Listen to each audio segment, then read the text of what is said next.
اعوذ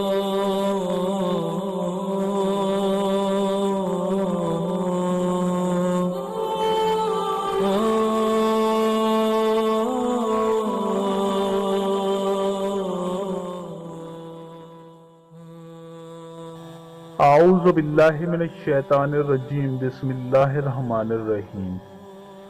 السلام علیکم میرے معزز اور واجب الاحترام ساتھیو۔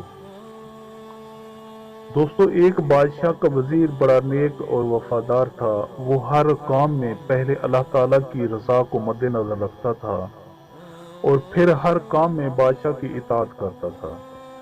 بادشاہ بھی ان حالات سے واقف تھا اور وہ وزیر کی قدر کرتا تھا، مگر وزیر کے دشمن حسد میں جلتے رہتے تھے اور وہ ہر وقت اس تاڑ میں رہتے تھے کہ نیک وزیر کو بادشاہ کی نظروں میں کس طرح گرا سکیں گے۔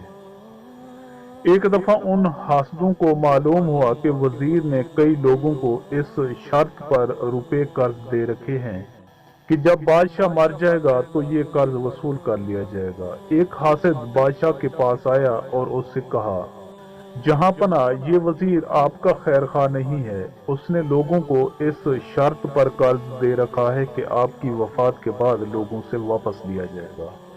اس کا یہ مطلب ہے کہ وہ آپ کی موت کا خواہاں ہے تاکہ آپ کے بعد وہ لوگوں سے روپیہ واپس لے کر عیاشی کر سکے۔ دوستو، بادشاہ نے وزیر کو طلب کیا اور اس سے پوچھا کہ یہ کیا معاملہ ہے۔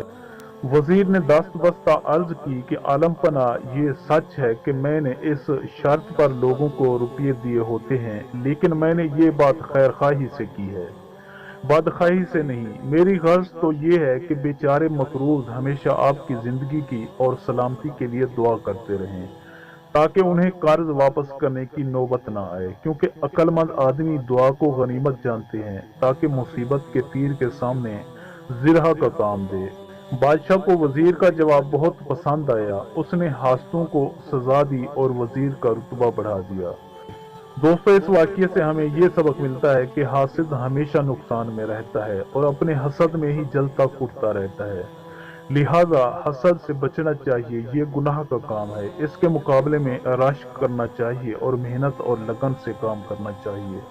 حسد سے ہر وقت پناہ مانگنی چاہیے۔ دوستو، میں امید کرتا ہوں کہ آپ کو میری یہ ویڈیو اچھی لگی ہو۔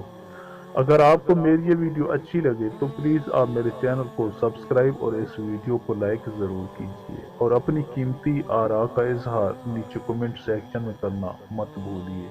شکریہ، خدا حافظ۔